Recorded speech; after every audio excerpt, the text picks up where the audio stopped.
Secretary of Defense what I thought was a simple question. As the leader of the Department of Defense, was he against dishonorable discharges for members of the military who decided not to get the COVID vaccine? He hem-hawed around, but he never answered my question. But to me, it's simple.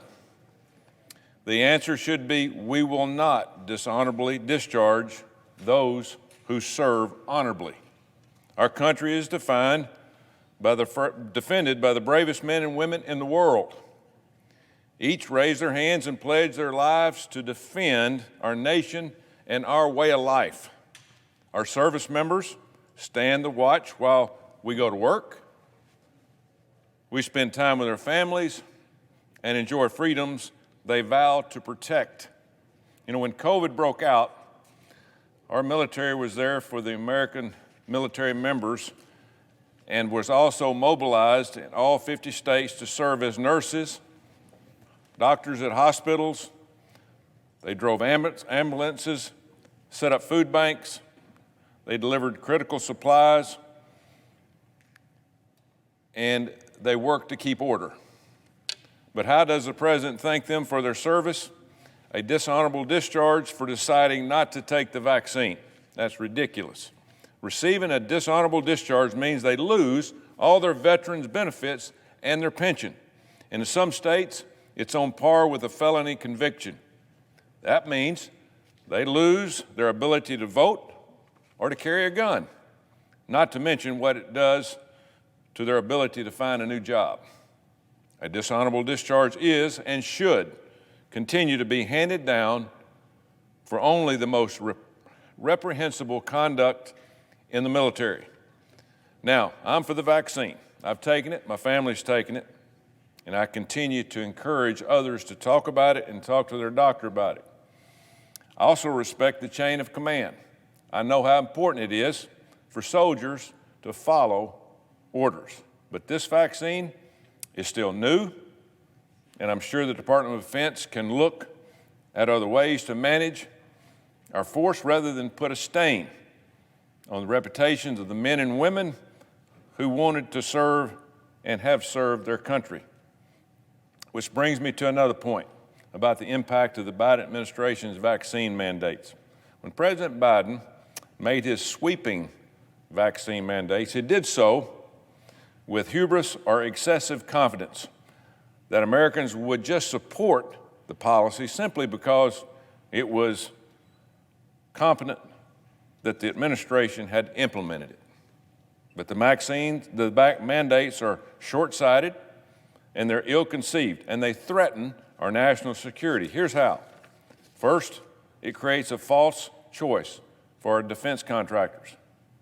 They are forced to choose between coming to their job and working to support our military or taking a new vaccine that they don't want. Their decision should be between their doctor and their patient. Second, it puts the important and critical performance of our defensive industry in jeopardy.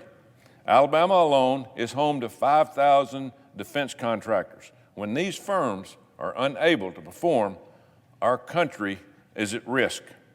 And third, the guidance for compliance has changed with little or no warning. This moving of regulatory goalposts creates uncertainty and drives up compliance costs, especially for smaller firms that lack large HR departments. So last week, I called on the Senate Armed Services Committee Chairman Jack Reed to schedule a hearing on this issue. I want to hear straight from the small business owners who are struggling to figure out how to comply. We need to know just how disruptive in their ability to complete their work may impact the defense supply chain. I also want to hear from expert witnesses within the Department of Defense. We need to have a full picture of the current state of the vaccine compliance. If the Senate were to take action on a solution, it is critical that we have all the facts. I also sent a letter to the President urging him to reverse course on his federal contractor vaccine mandate. On Monday, the White House backed down from their arbitrary deadline of December the 8th with the announcement of new flexibilities in their guidance. While this step is in the right direction, they haven't gone far enough. The vaccine mandate is still a compliance burden on small contractors, no matter how flexible the White House tries to make them. Our workforce will be unnecessarily impacted, and our national security will still be at risk. So I'd encourage the White House to focus on protecting Americans, American liberties, while pursuing a holistic strategy to combat COVID. It's time that President Biden recognizes that mandates are not the answer. Frank conversations between doctors and patients are the answer. I yield the floor. The senator from Utah.